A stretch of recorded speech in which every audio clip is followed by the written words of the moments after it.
भदोही जिले में पुलिस और बदमाशों के बीच मुठभेड़ के दौरान 3 शातिर बदमाशों को गिरफ्तार किया गया। चेकिंग के दौरान कार रोकने पर बदमाशों ने पुलिस पर फायरिंग की। इसके जवाब में पुलिस ने भी गोली चलाई है। मुठभेड़ में 3 बदमाशों के पैर में गोली लगी है और वे घायल हो गए हैं। बदमाशों पर औराई क्षेत्र में बैंक से पैसे निकालकर व्यक्ति से 49,000 रुपए लूटने का आरोप है। पुलिस ने इनके पास से तमंचे, मोबाइल, एक कार और 8,000 रुपए बरामद किए हैं। इसमें सघन चेकिंग अभियान चलाया गया था कल रात्रि, और रात्रि में जब इनको रोकने का प्रयास किया गया तो इनके द्वारा पुलिस पार्टी पे फायरिंग की गई। जवाबी पुलिस ने भी इसे फायरिंग की और इनके जब गाड़ी क्षतिग्रस्त हुई तो जब तभी पैदल निकलकर वहाँ से भागने का प्रयास कर रहे थे पुलिस से फायरिंग करते हुए, तभी तीनों को मुठभेड़ करके घायल किया गया। और ये तीनों को आइडेंटिफाई किया गया, पंकज, सर्वेश और सकलेन इनका नाम है तीनों के। और जब इनका आपराधिक इतिहास खंगाला गया तो विभिन्न जनपदों में और विभिन्न राज्यों में, झारखंड, बिहार, पूर्वांचल के विभिन्न जनपदों पे इन पे करीब 20 से 25 मुकदमे पंजीकृत हैं। मैनपुरी पुलिस ने अंतर्राज्यीय लूट और चोरी करने वाले गिरोह का पर्दाफाश कर 2 बदमाशों को गिरफ्तार किया। आरोपियों के पास से लूटे गए गहने, मोबाइल, कैश और तमंचा बरामद किया गया है। पुलिस के अनुसार गिरोह मैनपुरी, इटावा, फिरोजाबाद समेत गुजरात तक लूट और चोरी की वारदातें करता था। 26 फरवरी को बदमाशों ने एक ही दिन में कई जिलों में लूट और चोरी की घटनाओं को अंजाम दिया था। पुलिस ने दोनों आरोपियों को जेल भेज दिया है और गिरोह के बाकी सदस्यों की तलाश लगातार जारी है।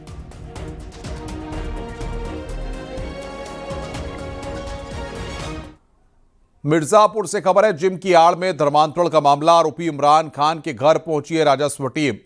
आरोपी के घर की नपाई कर रहे हैं लेखपाल और कानूनगो। आरोपी इमरान खान के घर पर जल्द चल सकता है बुलडोजर। राजस्व टीम के साथ पुलिस फोर्स भी मौजूद है। जिम में फंडिंग का काम करता था आरोपी इमरान खान।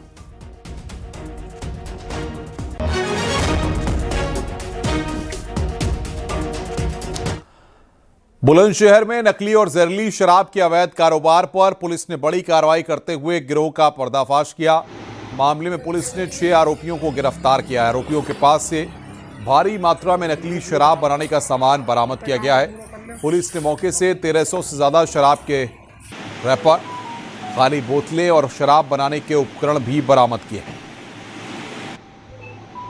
6 अभियुक्तों को शेखुपुर पंडरावल मार्ग स्थित आम के बाग से गिरफ्तार किया गया है एवं मौके से अपमिश्रित शराब बनाने एवं तस्करी में प्रयुक्त वाहन बरामद हुए हैं। मौके से 200 लीटर ENA, 35 लीटर अपमिश्रित शराब, 1430 डिस इंडिया मार्का रैपर खाली, 24 फ्रूटी नुमा कौवे बने हुए, 2 पैकेजिंग मशीनें, बारकोड बंडल व एक छोटा हाथी और 2 छोटी गाड़ियां बरामद हुई हैं। कासगंज से खबर है, एंटी करप्शन टीम का तहसील में छापा। तहसीलदार का पेशकार रिश्वत लेते गिरफ्तार हुआ है। पेशकार 25,000 की रिश्वत लेते रंगे हाथों पकड़ा गया है। किसान से फौती में नाम जुड़वाने को लेकर मांगी थी रिश्वत। आरोपी पेशकार का नाम ब्रजेश यादव बताया जा रहा है। किसान ने परेशान होकर एंटी करप्शन टीम ने संपर्क किया था। इसी में कर लो आप। अच्छा। अलीगढ़ के खैर बाईपास पर ट्रक ने बाइक सवार छात्र को रौंद दिया। हादसे में छात्र की मौके पर ही मौत हो गई। ट्रक छोड़कर ड्राइवर फरार हो गया। पुलिस ने शव को पोस्टमार्टम के लिए भेज दिया है। सूचना पर पहुंची इलाका पुलिस ने शव को कब्जे में लेकर पोस्टमार्टम के लिए भेज दिया है और ट्रक को जब्त कर आगे की कार्रवाई शुरू कर दी है। हाई स्कूल का एग्जाम देने जा रहा था बच्चा, हॉल टिकट घर पे भूल आया था, तो यू टर्न लेकर के अपनी घर की तरफ जा रहा था। 5 जो डैम्पर हैं वो अपनी रॉन्ग साइड जा रहे थे और उस बच्चे को कुचलते हुए चले गए। परिवार के द्वारा बताया गया कि जब तक परिवार यहाँ आ गया, जहाँ पे जो पुलिस की साइडों से लेपर्ड खड़ी हुई थी, उन्होंने कोई सहयोग नहीं किया। पूरे परिवार का ऐसा आरोप लगाया गया है। SP साहब के आगे बात रखी है। SP साहब ने आश्वासन दिया है कि जो भी इस घटना में लिप्त पाए जाएंगे, जो भी अधिकारी कर्मचारी जिस घटना के अंदर है और जो उन्होंने अपनी सक्रियता नहीं दिखाई है, ड्यूटी का कर्तव्य नहीं किया, उनके ऊपर कार्रवाई होगी। थाना बन्ना देवी और औरावर बॉर्डर पे खैर बाईपास महिंद्रा एजेंसी के सामने एक तेज रफ्तार डंपर ने बाइक सवार पर टक्कर मार दी है। तो सूचना पर तत्काल स्थानीय पुलिस मौके पर पहुंची। 2 घायलों को अस्पताल भेजा गया तथा एक व्यक्ति जिसका नाम सनी था, जो सुरक्षा विहार का रहने वाला था, उसकी मौके पर ही मृत्यु हो गई थी। उसके शव के पंचनामा कर बॉडी को पोस्टमार्टम के लिए मोर्चरी हाउस अलीगढ़ भेजा गया है। हाथरस के सादाबाद कस्बा सहपू में एक पागल कुत्ते ने 25 लोगों को काट लिया। इस घटना के बाद क्षेत्र में दहशत फैल गई। पागल कुत्ते ने गली में निकलने वाले लोगों और महिलाओं को निशाना बनाया, चाहे वो बाइक या स्कूटी पर सवार हों। क्षेत्र में कुत्ते के पागल होने की खबर से सनसनी फैल गई। सामुदायिक स्वास्थ्य केंद्र पर रोजाना कुत्ते के काटने के लगभग 200 मरीज एंटी रेबीज इंजेक्शन लगवाने पहुंच रहे हैं। बावली के कहाँ काटा? कल बावरे कुत्ता ने। संभल के गांव रफीपुर में मिट्टी खनन के दौरान डांग गिरने से एक मजदूर की मौत हो गई और एक घायल हो गया। हादसा उस समय हुआ जब खनन कारोबारी मजदूरों से ट्रैक्टर ट्रॉली में मिट्टी भरवा रहा था। अचानक ऊपर से मिट्टी गिरने से 2 मजदूर दब गए, जिसमें एक की मौके पर ही मौत हो गई। घटना के बाद खनन कारोबारी ट्रॉली छोड़कर मौके से फरार हो गया। पुलिस ने शव को पोस्टमार्टम के लिए भेजा है।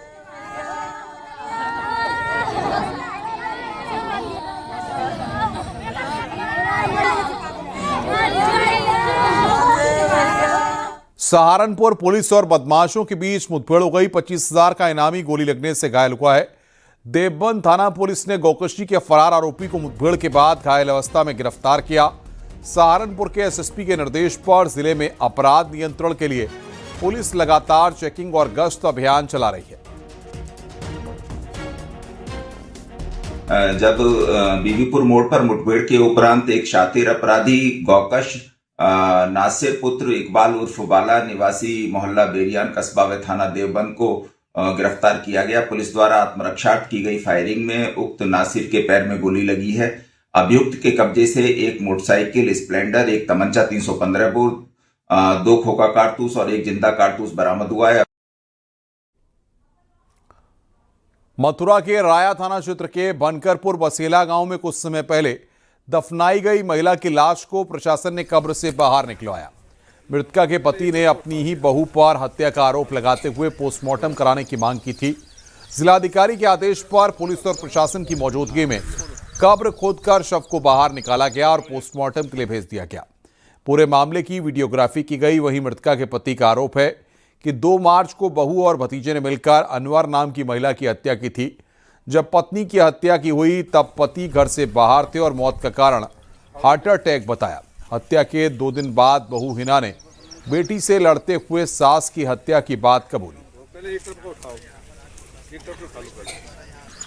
कि उनकी पत्नी अनवरी बेगम की हत्या उनकी बहू हिना एवं पड़ोसी आदिल के द्वारा की गई एवं हत्या करने के बाद अनवरी बेगम का शव उनके द्वारा दफना दिया गया। इस क्रम में बॉडी को एक्सह्यूम करने हेतु एक रिपोर्ट श्रीमान जिलाधिकारी मथुरा महोदय को प्रेषित की गई। उनके आदेश के अनुपालन के क्रम में आज दिनांक 10 मार्च 2026 को नायब तहसीलदार की उपस्थिति में वीडियोग्राफी के तहत अनवरी बेगम की डेड बॉडी को एक्सह्यूम किया गया। आज योगी कैबिनेट की बैठक में 30 अहम प्रस्तावों पर मोहर लगी है। इनमें स्टाम्प पंजीयन विभाग, परिवहन विभाग समेत कई विभागों के प्रस्तावों पर मोहर लगी है। स्टाम्प रजिस्ट्रेशन प्रस्ताव में अब खतौनी जांच के बाद रजिस्ट्री हो सकेगी। हर ग्राम पंचायत में बस चलाने की योजना है ताकि हर गांव तक बस सेवा शुरू हो सके। देखिए हमारी ये रिपोर्ट।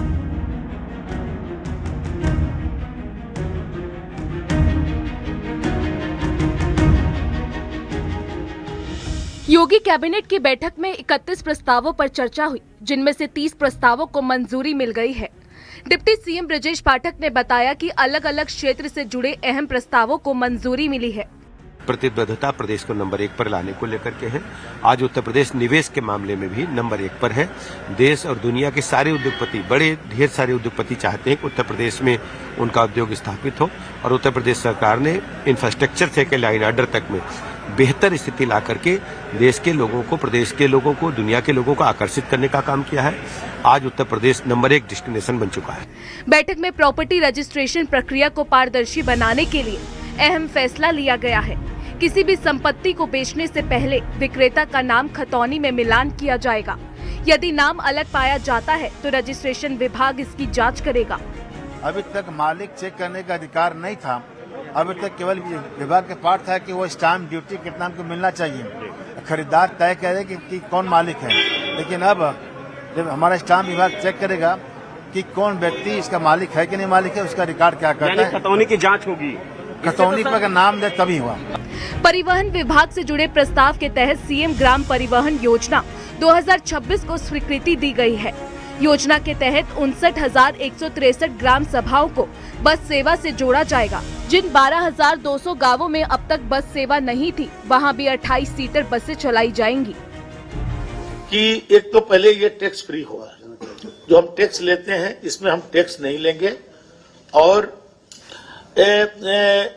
हम लोग रियायत कर रहे हैं कि गांव में लोग मैंने उसको प्रोत्साहन मिले, मैंने उनको जोड़ेंगे। प्राइवेट लोगों को हम इसको चलाने की अनुमति देंगे। ग्रामीण बस सेवा योजना के तहत बसों की औसत आयु 15 साल तय की गई है, जबकि संचालन का अनुबंध 10 वर्ष का होगा। वहीं मोटर व्हीकल कानून में संशोधन कर केंद्र सरकार के नियमों को अपनाया जाएगा। ड्राइवरों की फिटनेस जांच, मेडिकल टेस्ट और पुलिस वेरिफिकेशन भी जरूर किया जाएगा। Bureau report, news 18, UP Uttarakhand.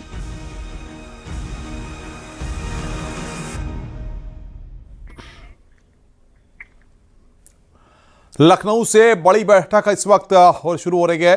कानून व्यवस्था की बैठक जो है शुरू हो गई है लखनऊ में। बड़ी खबर यहां पर हम आपको बता रहे हैं। मुख्यमंत्री योगी आदित्यनाथ कानून व्यवस्था की बैठक कर रहे हैं। इस वक्त की बड़ी खबर, सभी डीएम एसपी इस बैठक में वर्चुअली जुड़े हुए हैं। बड़ी खबर इस वक्त हम आपको बता रहे हैं। इस वक्त की बड़ी खबर, ब्रेकिंग न्यूज इस वक्त की, कानून व्यवस्था की बैठक शुरू हो गई है। सीएम योगी कानून व्यवस्था की बैठक ले रहे हैं। सभी जिलाधिकारी और पुलिस कप्तान इस बैठक में जुड़े हुए हैं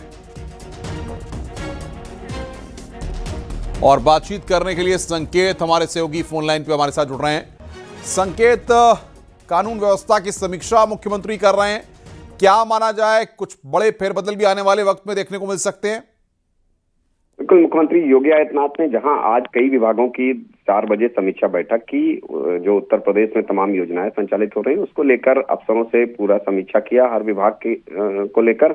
अब इस समय वो 7 बजे ये बैठक शुरू हो गई है।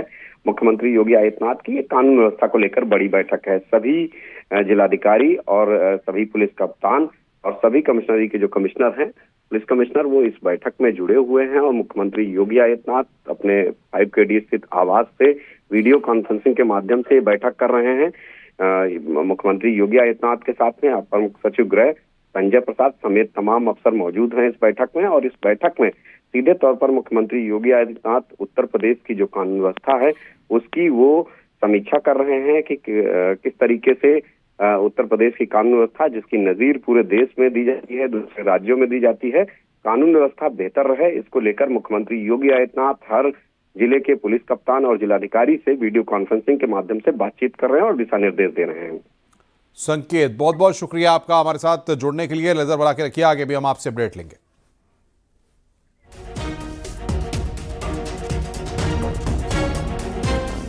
केंद्रीय कैबिनेट की बैठक में बड़ा फैसला लिया गया है। नोएडा एयरपोर्ट को फरीदाबाद से जोड़ा जाएगा। फरीदाबाद से जोड़ने वाली एलिवेटेड रोड को मंजूरी दी गई है।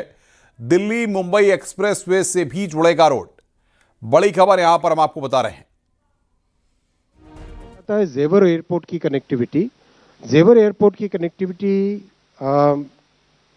इस नक्शे को अगर आप देखेंगे, ये जेवर एयरपोर्ट है। ये इधर दिल्ली का एयरपोर्ट इधर, और यहाँ पे जेवर एयरपोर्ट।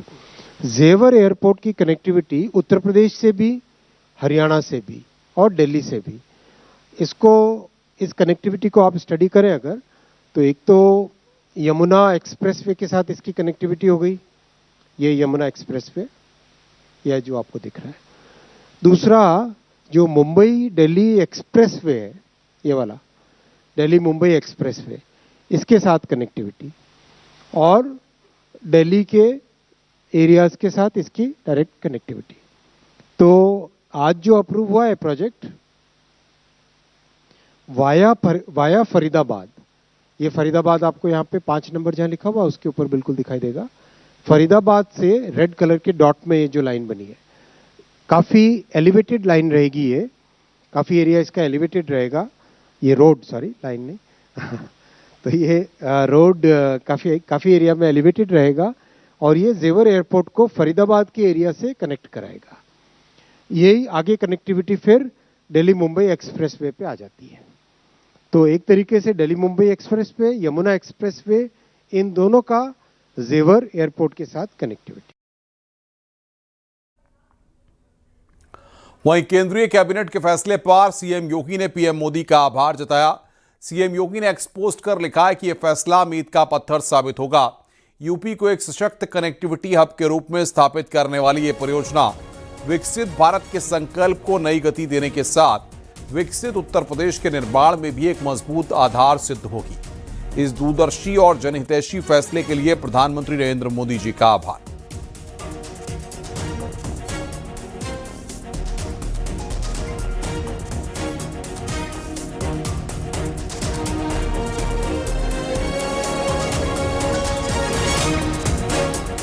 मुख्यमंत्री योगी आदित्यनाथ से मिले नोएडा एयरपोर्ट के अफसर। एरोड्रम लाइसेंस मिलने के बाद यह मुलाकात की है। सीएम के सामने पेश किया है एरोड्रम लाइसेंस। जल्द तय होगी उद्घाटन की तारीख।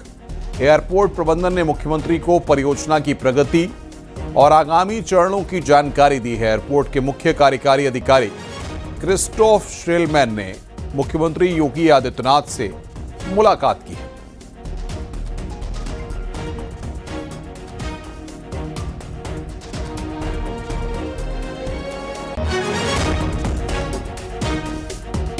नोएडा इंटरनेशनल एयरपोर्ट को एरोड्रम लाइसेंस मिला है और आज मुख्यमंत्री योगी आदित्यनाथ के सामने ये लाइसेंस का बाकायदा प्रस्तुतिकरण किया गया और जो एयरपोर्ट जुड़े हुए अधिकारी थे, जो मुख्य कार्यकारी अधिकारी थे, वो मुख्यमंत्री योगी आदित्यनाथ ने के सामने उन्होंने बाकायदा इसका प्रस्तुतिकरण किया और अब सुरक्षा एनओसी के बाद जल्द ही नोएडा इंटरनेशनल एयरपोर्ट की जो उड़ानें हैं उनमें वो शुरू हो जाएंगी और अब नोएडा इंटरनेशनल एयरपोर्ट के उद्घाटन के लिए अब चूंकि कार्रवाई आगे बढ़ रही है तो ऐसे में जल्द ही वो तारीख तय होगी। कैबिनेट मीटिंग में पीएम का मंत्रियों को निर्देश। आम आदमी पर जंग का असर नहीं पड़ना चाहिए। आम जनता को कोई तकलीफ नहीं होनी चाहिए। प्रधानमंत्री ने इस बात को कैबिनेट की मीटिंग में मंत्रियों को कहा है।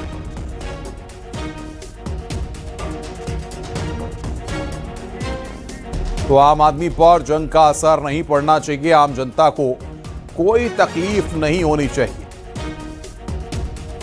कैबिनेट मीटिंग में प्रधानमंत्री ने इस बात को कहा है। एलपीजी सिलेंडर की किल्लत को लेकर अखिलेश यादव ने तंज कसते हुए कहा कि लोगों को जल्द से जल्द चूल्हे और लकड़ी का इंतजाम कर लेना चाहिए। वहीं शिवसेना नेता प्रियंका चतुर्वेदी और कांग्रेस नेता राजीव शुक्ला ने सरकार की नीति पर सवाल उठाए हैं। इस लड़ाई के वक्त में जो कमी हो रही है, आपूर्ति कैसे करेगी सरकार, उसकी सरकार की तैयारी क्या है? अदरवाइज तो चीजें इतनी महंगी हो जाएंगी कि आम आदमी के हाथ से बहुत सी चीजें निकल जाएंगी और हो सकता है 2 हफ्ते अगर इसी तरह चला तो हमें आपको वही पुरानी व्यवस्था पर खाना बनाना पड़ेगा, कंडे ढूंढने पड़ेंगे और लकड़ी का इंतजाम करना पड़ेगा। जो ये सरकार चल रही है वो भगवान भरोसे चल रही है, सिर्फ इवेंट मैनेजमेंट पर चल रही है, सिर्फ बड़ी बड़ी बातें और बड़ी बड़ी झूठ बोलकर परोसे जाकर काम हो रहा है और जब दिक्कत आई है, दिक्कत का सामना करना पड़ रहा है। India is looking अनप्रिपेयर्ड। पेट्रोल जो क्रूड ऑयल है वो $100 पार कर गया, वही उसका भी असर आने वाला है। और गैस का हालत ये हो गई है कुकिंग गैस की कि बंगलोर के रेस्टोरेंट सब बंद होने की नौबत में, चेन्नई के रेस्टोरेंट बंद होने की नौबत में। धीरे धीरे पूरे देश में गैस का असर ये पड़ेगा और सरकार जो है करी नहीं, सब ठीक है। नोएडा में कॉमर्शियल और इंडस्ट्रियल यूजर्स को एलपीजी सिलेंडर के सप्लाई पर रोक लगाई गई है। डीएम के निर्देश पर कल बड़ी बैठक होगी। हॉस्पिटल और एजुकेशन इंस्टीट्यूट को ईडी प्लेटफॉर्म से मिलेगा सिलेंडर। तैयार किया जा रहा एक प्लेटफॉर्म। डीएम मेधा रूपम के निर्देश पर कल तेल कंपनियों और गैस कंपनियों के सेल्स ऑफिसर की मीटिंग होगी। स्टॉक का ब्यौरा तलब किया गया है।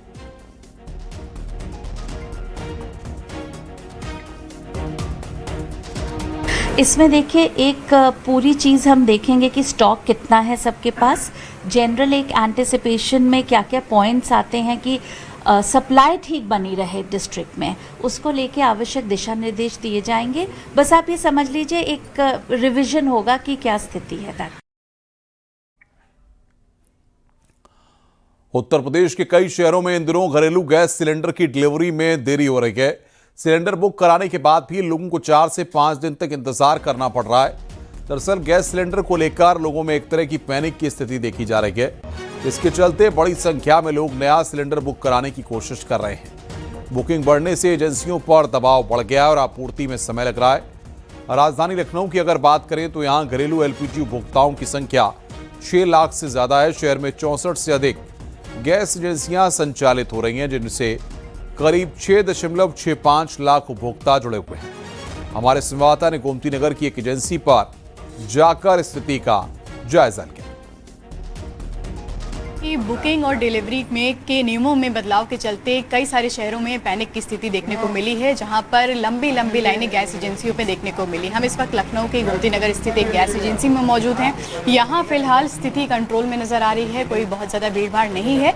लेकिन क्योंकि अब लगातार खबरें कई सारी जगह से आ रही हैं कि गैस सिलेंडर को लेकर उसको लेकर लोगों में पैनिक की स्थिति ज़रूर है। लोग पता करने के लिए यहाँ पर आ रहे हैं कि क्या उन्हें गैस सिलेंडर मिलेगा या नहीं मिलेगा, और यहाँ पर लगातार सुबह से लोग पहुंच रहे हैं, जानकारी ले रहे हैं और बुकिंग की स्थिति अपनी जानने का प्रयास करें। आप देख ईरान युद्ध का असर गोरखपुर में रसोई गैस पर दिखाई पड़ने लगा है। पिछले 10 सालों से जहां एक फोन कॉल पर रसोई गैस के सिलेंडर उपलब्ध हो जा रहे थे, वहीं अब लोगों को लाइन लगाकर सिलेंडर लेना पड़ रहा है। लोगों का कहना है कि सिलेंडर नहीं मिलने से भारी परेशानी हो रही है। गैस एजेंसी मालिक और होकर मनमानी कर रहे हैं। सुबह से लाइन में लगना पड़ रहा है, तब सिलेंडर मिल रहा है। जिलाधिकारी गोरखपुर का कहना है कि गैस की कोई किल्लत नहीं है, कुछ नियम चेंज हुए हैं, इस कारण लोगों को परेशानी हो रही है। अगर कोई गैस की बैक मार्केटिंग करेगा तो उस पर सख्त कार्रवाई की जाएगी। आम लोगों को सिलेंडर दिया जा रहा है। गैस एजेंसी मालिक और होकर मनमानी न कर पाए, इसके लिए सभी एजेंसियों पर मजिस्ट्रेट नामित किए जा रहे हैं। ये पुरानी स्थिति फिर से चालू हो गई है और हम लोग 4 दिन से लाइन पे लग रहे हैं, लेकिन गैस मिल नहीं रहा है। क्या वजह मानते हैं? वजह तो बाहर के देशों में जो लड़ाई चल रही है उसी की प्रभाव पड़ती होगी हम लोग पे, या तो फिर गैस की सप्लाई में कुछ प्रॉब्लम ही आ रही होंगी। अभी सप्लाई कम आ रही है, इसलिए थोड़ा सा दिक्कत है। होली से पहले दिक्कत आ रही, कभी दिक्कत आ अभी रही? अभी दिक्कत आई, होली से पहले कोई दिक्कत नहीं थी। क्या वजह मानते हैं? अब वजह वही, जब सप्लाई कम मिलेगी तो क्या करेगा। नहीं, देखिए जैसा आप जानते हैं कि थोड़ा सा त्योहार का टाइम था और थोड़ा सा सप्लाई का इशू था, इसकी वजह से थोड़ा बहुत वैक्यूम क्रिएट हुआ है, पर ऐसा कोई प्रॉब्लम नहीं है। मेरा आप लोगों के माध्यम से भी लोगों को ये अनुरोध है कि पैनिक ना क्रिएट करें, और पैनिक क्रिएट करने के चक्कर में लोग होर्डिंग करना भी स्टार्ट करते हैं, जिसकी वजह से अननेसेसरी में कई बार प्रॉब्लम्स डेवलप होती हैं। अभी ऑलरेडी जिन लोगों ने, क्योंकि पहले से था ये कि जो भी OTP के माध्यम से जो भी कुकिंग गैस के लिए अप्लाई कर रहे हैं उन लोगों को वो मिल रही है। मुजफ्फरनगर में कॉमर्शियल गैस सिलेंडर की रिफिलिंग पर रोक लगा दी गई है, जिससे कि आम जनता को सिलेंडर समय पर मिल सके। लेकिन अब कॉमर्शियल सिलेंडर की रिफिलिंग न होने के बाद होटल, ढाबे, रेस्टोरेंट, हलवाई की दुकान जैसे प्रतिष्ठानों के सामने बड़ी समस्या पैदा हो गई है। आपको बता दें कि 25 दिन में एक व्यक्ति को एक सिलेंडर मिलने के बाद अब जनपद में स्थित गैस एजेंसियों के बाहर गैस बुक करने को लेकर लोगों की भीड़ भी जुटना शुरू हो गई है। गैस एजेंसी वालों का कहना है कि गैस की किसी भी तरह से कोई किल्लत नहीं। जो ईरान और अमेरिका की जो लड़ाई चल रही है उसके कारण गैस की शॉर्टेज हो रही है। वैसे गैस की कोई शॉर्टेज नहीं है, सिर्फ सरकार ने 25 दिन की गैस की पाबंदी लगाई है कि एक ग्राहक एक सिलेंडर 25 दिन के बाद ले सकता है, जिससे आम पब्लिक को, जो आम मध्यम वर्ग है, उनको गैस मिलती रहे। इसलिए सरकार ने 25 दिन का वो लगाया है। आने वाले समय में अगर सरकार इसको कम कर देगी तो वो अपने आप कम हो जाएगी। उत्तर प्रदेश में एलपीजी गैस सिलेंडरों की कोई कमी नहीं है। 3 तस्वीरें देखिए। पहली तस्वीर प्रयागराज के भी हम आपको दिखाएंगे, जहां सिलेंडरों की कोई कमी नहीं दिखी। सिलेंडर की दूसरी तस्वीर सुल्तानपुर की, जहां पर हमारी टीम ने ज़मीनी हकीकत को जानने के लिए विभिन्न गैस एजेंसियों का दौरा किया। और तीसरी तस्वीर बुलंदशहर में गैस सिलेंडर को लेकर फैल रही अफवाहों के बीच राहत भरी खबर सामने आई है।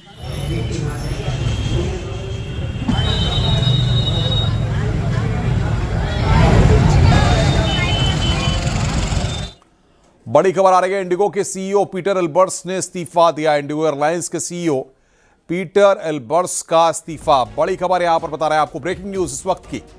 इंडिगो के सीईओ ने इस्तीफा दे दिया है। इंडिगो एयरलाइंस के सीईओ ने इस्तीफा दिया है।